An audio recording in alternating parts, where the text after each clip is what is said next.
in primary ID. Next. Okay, what label do you want? Primary, colon. And there's my combo box. Alright, I'll save this as my family form. And now I can see, here's my family member and the primary I can pick from this list. And that's how you can make your relationship. Okay, now, if you want a query to relate these together so you can see all the primaries and all their family constituents, let's call it, right? New query, design view, bring in both tables. I'll bring in primary first, then family. There's my relationship. Now bring in all of the fields from primary T, and then just the fields you want to see from family T. For example, you could bring in last name, first name. Alright, I'll save this as my, let's call this family Q for family query. And if I run this, alright, you'll see here's my primary T dot first name, primary T dot last name, and then over here you'll see the family T first name and family T last name. Notice how Joe Smith repeats, and for each Joe Smith over here you'll see each family member for Joe. Alright, Joe's got 2 family members, Sue's got 1, Pete's got 1, and Fred's got 1.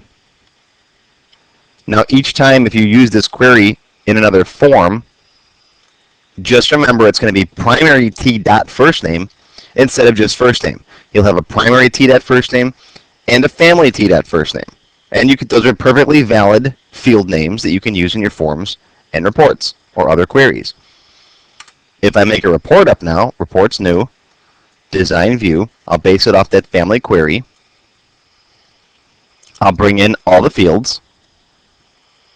Now here's a little trick. I've got a separate tutorial on this, but right here is a little button called sorting and grouping levels. We'll turn a grouping level on for my primary ID. That'll group all those records together, and I'll turn the group header on right there. Now I'll take the information related to the primary, this stuff, cut it out, Control X, and move it up here, paste it into the primary header section like this. Right, and then I can just clean these up a little bit. Here's the primary label, right? There's the ID, and I'll put last name and first name up here next to it.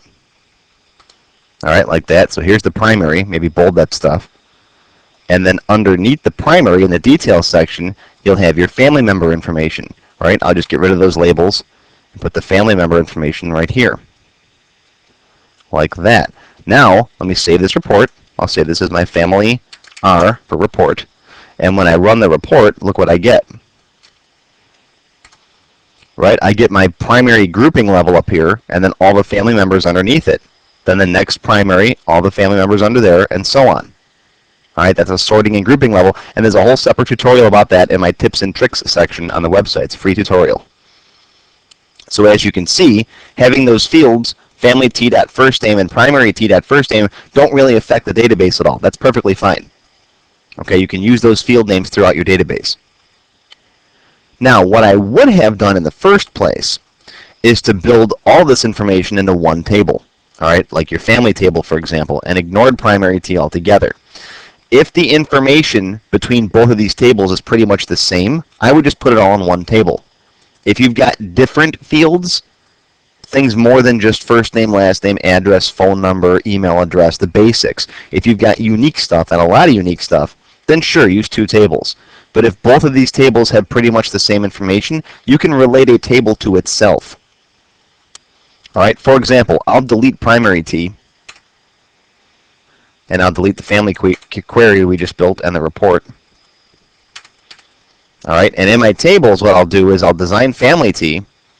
Alright, I'll leave a primary ID in here, but instead of relating this to a primary table, I'll just relate it back to itself. This is actually going to be a family ID.